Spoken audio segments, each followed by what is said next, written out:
ये कहानी जो है हमें भेजी है अर्पित ने। अर्पित ने हमें बताया कि किस तरह से एक टीचर ने उनकी लाइफ को पूरी तरह से स्पॉइल कर दिया। होता ये है कि अर्पित जो जिस जगह पे रहते हैं उसी गली में एक टीचर भी जो है वहाँ पर पढ़ाती थी। उनका नाम था सोनम। अब सोनम जो है वो कई सारे बच्चों को लेके पढ़ाती थी। हालाँकि सोनम की उम्र भी काफ़ी ज़्यादा नहीं थी। अर्पित से महज़ 3 से 4 साल ही बड़ी होंगी वो। लेकिन होता ये है कि सोनम जो है वहाँ पर घर में ही बैठ के पढ़ाती थी। उनके घर में कोई रहता नहीं था। सोनम वहाँ पर अकेले रहती थी क्योंकि वो अपनी पढ़ाई भी कर रही थी और साथ में पढ़ाती भी थी, तो इस तरह से।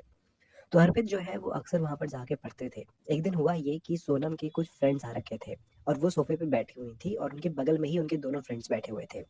अर्पित और बाकी स्टूडेंट जो है वो नीचे में बैठे हुए थे। अब अर्पित जो है वो थोड़ा पढ़ने में कमज़ोर था। तो हुआ यूँ कि धीरे-धीरे करके सारे स्टूडेंट तो चले गए, लेकिन अर्पित वहीं बैठा रह गया। अब सोनम के जो फ्रेंड्स थे, वो जो है वो फ़ोन में कुछ देख रहे थे और हँस रहे थे। तो सोनम ने पूछा कि तुम क्या देख रहे हो? मुझे भी दिखाओ।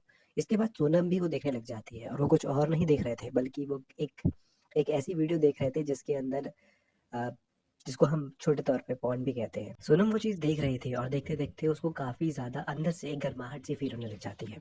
अब धीरे-धीरे करके उसके जो 2 दोस्त थे वो भी चले जाते हैं और सोनम जो है अकेले बैठी होती है।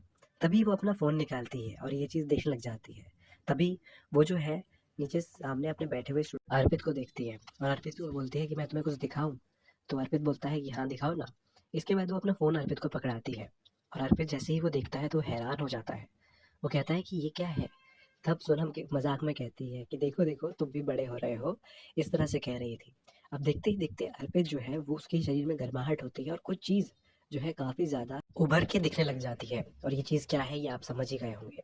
अब होता ये है कि सोनम जो है वो जाके अर्पित के बगल में बैठ जाती है और धीरे-धीरे करके उस चीज़ के करीब जाने लग जाती है। अब धीरे-धीरे करके अर्पित और इसके बीच में सब कुछ होने लग जाता है और इतना करीब हो जाता है कि अर्पित का पढ़ाई से पूरा ध्यान हटता है। जबकि जब रिजल्ट आते हैं तो पता चलता है कि अर्पित पूरी तरह से फेल हो चुका है और ये उस समय की बात थी जब अर्पित कॉलेज के उस समय में था जिस समय उसको पढ़ाई पे सबसे ज़्यादा ध्यान देना था। अब होता ये है कि सोनम जो है वो कुछ समय बाद कहीं और मूव हो जाती है और अर्पित को इसी तरह से छोड़ देती है। अर्पित तो पूरी तरह से प्यार में पड़ चुका था, लेकिन सामने से वो प्यार मिल नहीं रहा था। धीरे-धीरे करके सोनम ने अपनी दूरी अर्पित से इस तरह से बढ़ा ली कि अर्पित अकेला भी पड़ गया, हार भी गया और काफ़ी निराश भी हो गया। लेकिन अर्पित की सबसे अच्छी बात ये थी कि उसने बहुत जल्दी इन चीज़ों को समझा और पिछले ही साल उसने अपनी पढ़ाई कंप्लीट करी और अब वो नौकरी के लिए तलाश में लगा हुआ है।